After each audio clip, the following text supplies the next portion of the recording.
My name is Daniela Nardini and I'm an actress. I trained at the Royal Scottish Academy of Music and Drama. Before that, I did a foundation course at the Edinburgh Acting School for 2 years, so I really did 5 years training in total. I actually work on the audition panel and yeah, it's very rare that they take someone in their first attempt, so I would encourage you to keep going. Do I think it's important to train?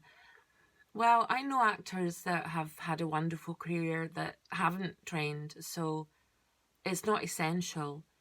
But in my experience, I think it gives you the chance to experiment. I played old ladies, I played Shakespearean, fairies, I played a man.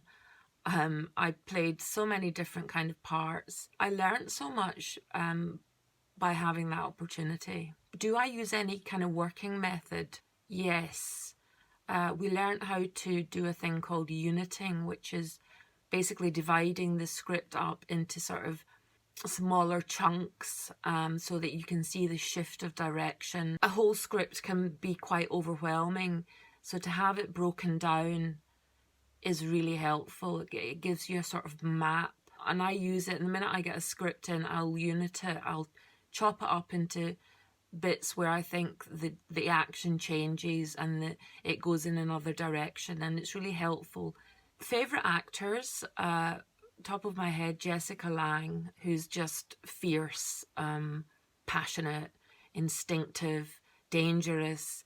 Never know what she's going to do next. I'm drawn to quite instinctive actors, quite heartfelt actors rather than cerebral actors. I think if something's too well thought out of, I can actually see it, and I think, well, they're not connecting emotionally, they're only connecting cerebrally. I mean, one of the favourite films is Betty Blue with Beatrice Dahl, who is just absolutely gutsy and, yeah, attached emotionally. An actor is Philip Seymour Hoffman, who sadly is no longer with us, but he was so exciting, so compelling, spontaneous.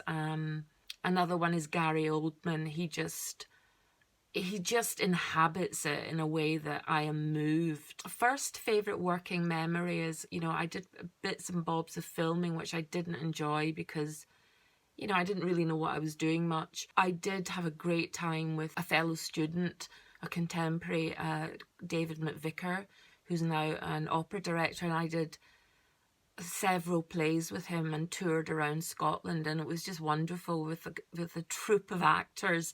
And we'd put the set up and we'd stay in bed and breakfasts, and then we'd perform this play. I mean, I remember playing Miss Julie, and there was about 5 of an audience, and in the middle of like my speech, I could hear the sheep baaing.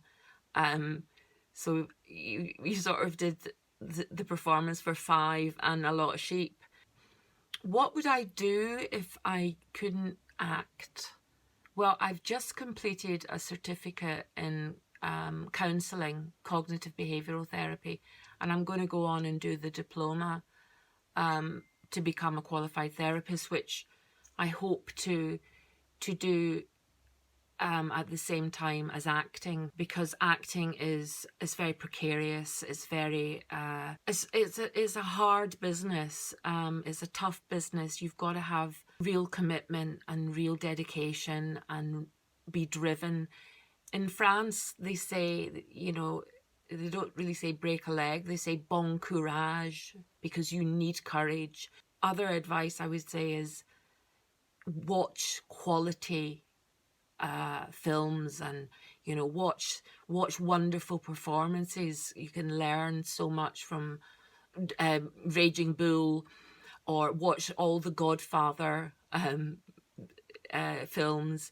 Watch stuff that's just great and learn from it. Well, I hope that that's been helpful. Yeah. Cheers. Bon courage.